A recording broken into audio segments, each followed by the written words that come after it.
তুলি তো অলরেডি দেখা হয়েছে। জি আমি ধান কিনতেছি। কত করে মন কিনছো?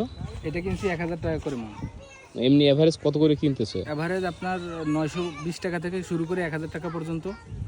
এর ভিতরে এক এক রকম ধানের রেট এক এক রকম। আচ্ছা, তোমরা কিনে কাকে দিবা? আমরা কিনে আমরা পুরো মিলে দিয়ে দিই, একেবারে মিলে যায় আমাদের দাম। মিলে দেয়। এখন তো ধানের সময়, তারপরে তো চালের দাম অনেক, এর কারণ কি? এর কারণ হচ্ছে কি আপনার সিজন, এই মনে করেন যে একবারে ধান ওরা রাখে, ঠিক আছে। এখন এই আপনার ধানের দামও বেশি বৃদ্ধি পাচ্ছে, কিষানের দাম বেশি চাচ্ছে, ঠিক আছে। সেই আবারে যে মনে করেন ধানও আপনার বেশি মনকে বিক্রি হচ্ছে, সেই হিসেবে চাউলের দামও বেশি বৃদ্ধি কিন্তু পাচ্ছে। ধানের দাম তো 1000 টাকা করে বা 800 টাকা করে কিনতেছেন আপনারা, কিন্তু সেক্ষেত্রে তো চালের দাম অনেক বেশি। তাহলে এক্ষেত্রে মনে করেন যে মিলাররা বেশি ইয়া করে, ঠিক আছে। জি আমরা তো এই পর্যন্তই শেষ, তারপরে মিলাররা যারা ধান কাটতেছে এদের এক এক দিনে পারিশ্রমিক কত করে? 1200 টাকা বা 1000 টাকা, 1200 থেকে 1500 টাকা করে, 1500 না 2000 না, 1200 1300 টাকা এরকম। 1200-1300 করে। শ্রমিক কতক্ষণ থেকে কতক্ষণ কাজ করে?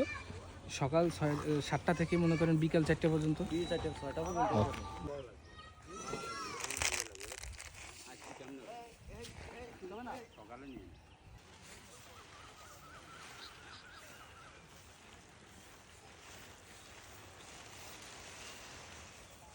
কয়টা দিছে? 40 টাকা দিয়েছে, আমি আগে দিছি। আগেই দিয়েছে।